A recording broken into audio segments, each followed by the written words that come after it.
작은 여유가 나를 살립니다.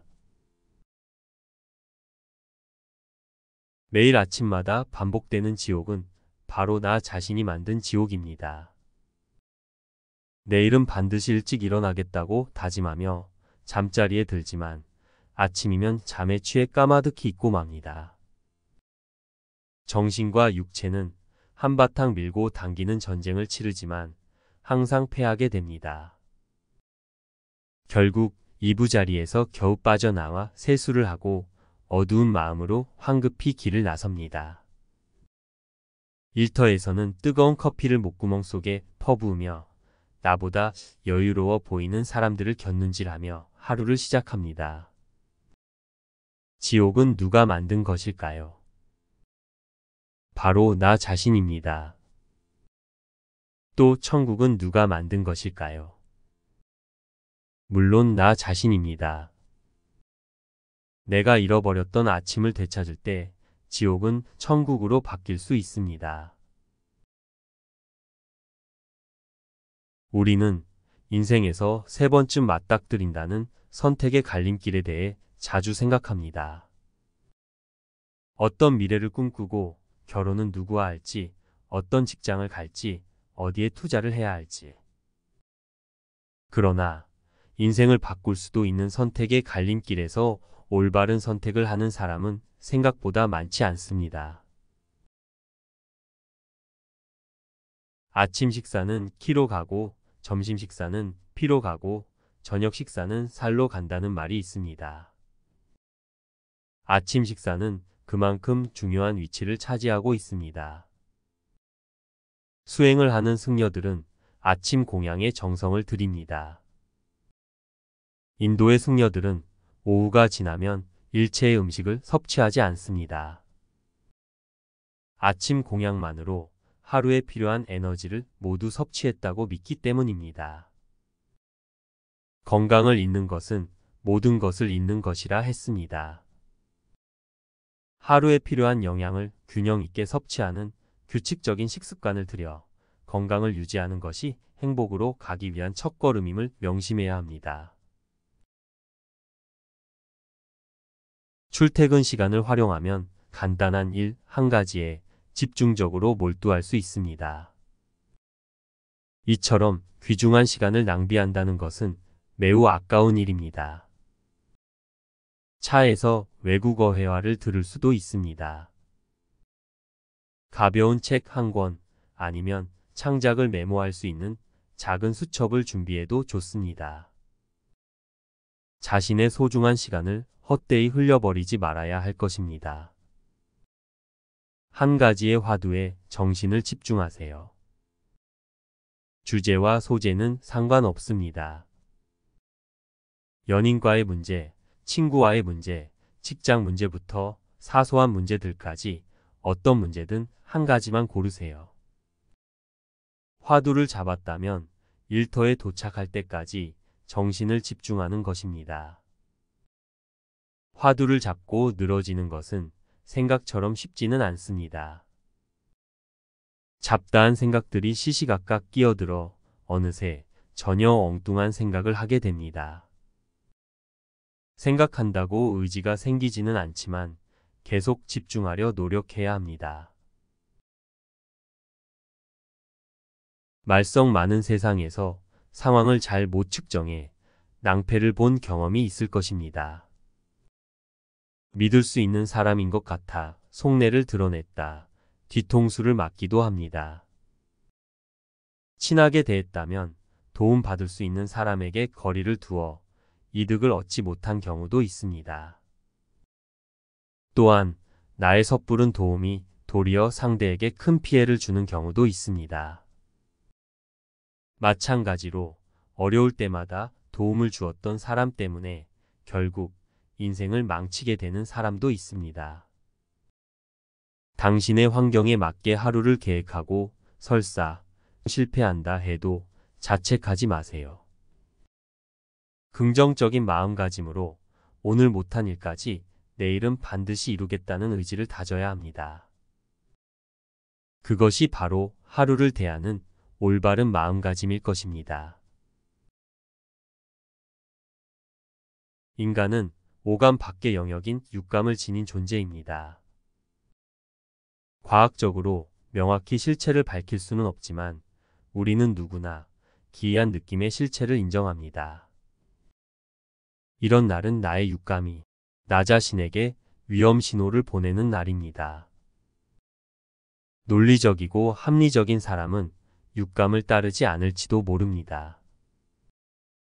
굳이 따르지 않아도 좋지만 무시하지는 마십시오. 당신이 하루하루 최선의 노력을 위해 뛰는 것은 좋습니다. 그러나 휴식이 필요합니다. 에너지가 모두 소진될 때까지 전력 질주하지 말아야 합니다. 잠시 숨을 고르고 휴식을 취하세요.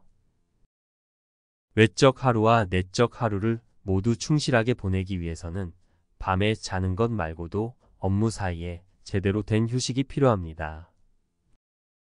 빨리 달리면 달릴수록 쉽게 지치는 법입니다. 주어진 기한에 맞추려면 하루에 어느 정도의 일을 해야 하는지를 설정하는 소규모 데드라인을 정하세요. 하루하루의 성취가 없으면 결코 커다란 성취도 맛볼 수 없습니다.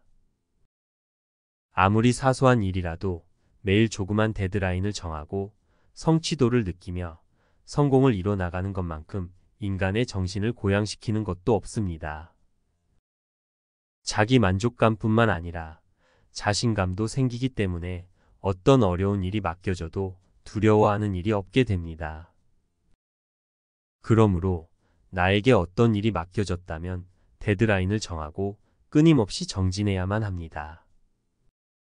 성공이란 하루하루 자기 성취의 밑바탕 위에 튼튼하게 쌓는 탑과 같습니다.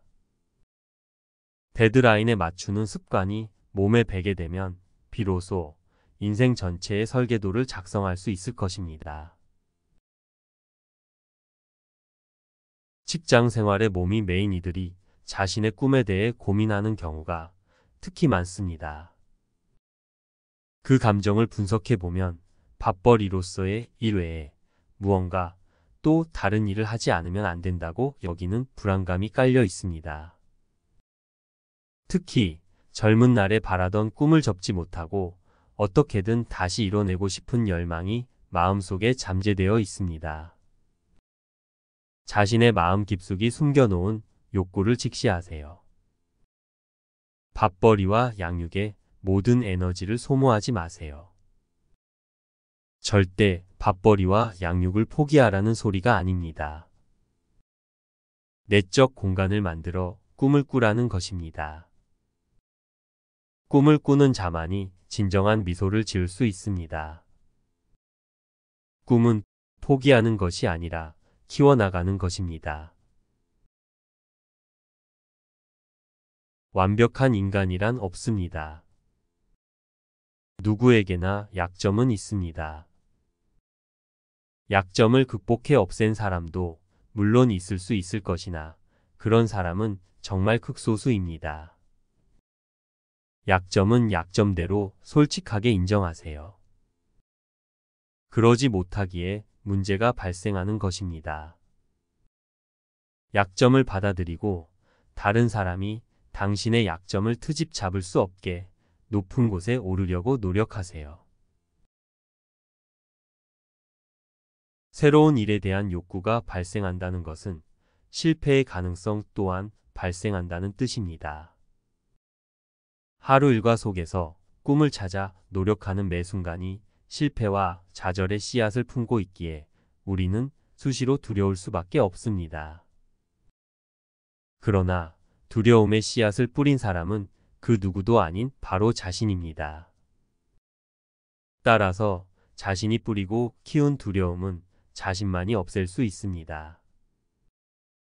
또한 현재 좌절에 빠져 있다고 남에게 결코 하소연하지 마세요. 동정을 얻으려다가 반대로 비난을 얻는 경우가 허다합니다. 하소연은 위신만 깎일 뿐입니다.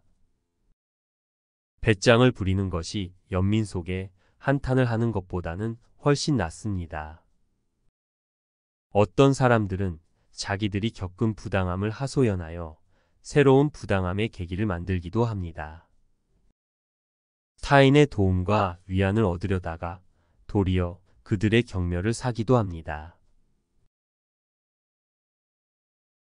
자신이 봉착한 문제가 어려우면 어려울수록 오히려 해답은 아주 간단한 경우가 많습니다.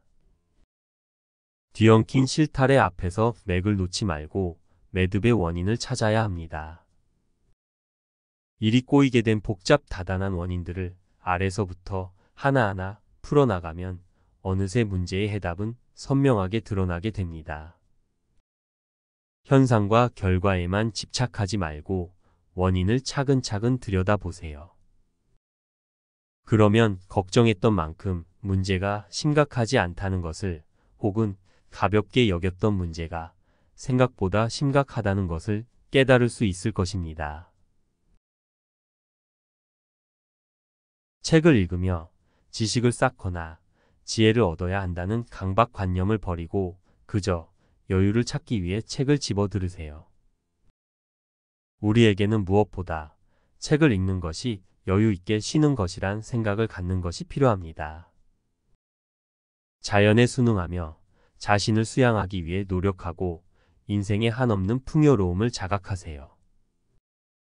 끊임없는 자기 수양 끝에 얻은 통찰력만큼 변함없이 만족감을 주는 행복은 없습니다. 그리하면 인생의 고통은 줄어들고 보다 풍요로운 행복을 얻을 수 있을 것입니다. 내가 행복하고 잘났다고 생각할 때 오히려 더 많은 사랑과 호의를 베풀도록 노력하세요.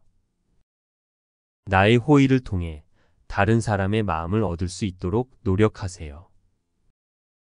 호의를 베푸는 일은 모든 것을 원활하게 만들어줍니다. 학식과 경제력이 좋은 성품을 만드는 것은 아닙니다. 자신을 항상 존중하고 타인에게는 항상 겸손하세요. 겸손은 세상을 사는 데 있어 매우 강력한 무기 중 하나입니다.